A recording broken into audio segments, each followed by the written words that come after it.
What's happening, all you YouTube viewers?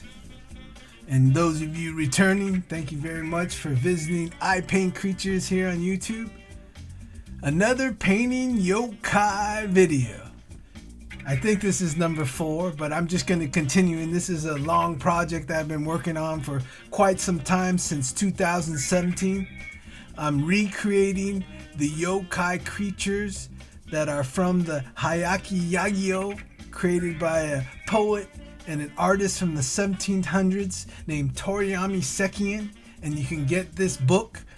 It's translated in English by a Westerner who lives in Japan named MATSU.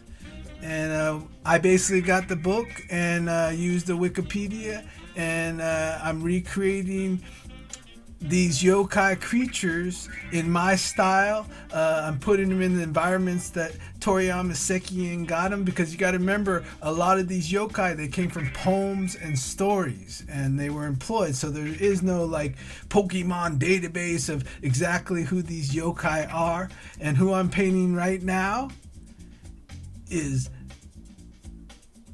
Shokura. I don't know if I'm pronouncing that right. I'm learning my Japanese. It is my heritage, but I lost my language because my parents were in Japanese internment camps, and they basically didn't want people to know I was Japanese, and so I don't have the native tongue. So this is Shokura, and it's basically a yokai goblin that watches over the houses at the nights and during the winter time, and keeps the heat in and keeps everything, But what I'm doing with this project is I'm a modern day storyteller, and I'm working on an epic tale that's in sci-fi, fantasy, and manga, and it's basically called MATSU. And so I'm going back to all these classic yokai, but I also invent them in my stories the same way Miyazaki did, Pokemon, Yokai Watch, even Star Wars, right? They take all these old concept symbolisms of these creatures, and they employ them in their stories, and they redefine them to tell the story they're telling. So right here is a classic yokai a lot of people know about. It's a tanuki, and it's a raccoon dog, and basically it's been used in Pokemon and Mario and all kinds of games and modern folktale telling, through games and films.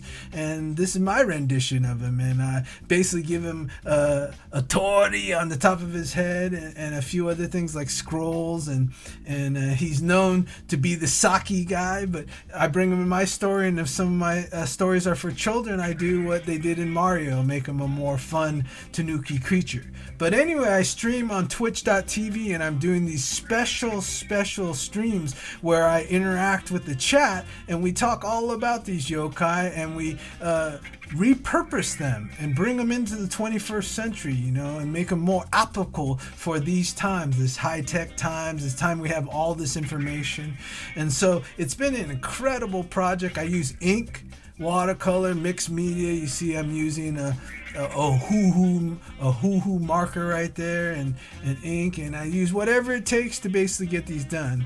And this last yokai I'm doing right here is the Zaze Oni. The Zaze Oni.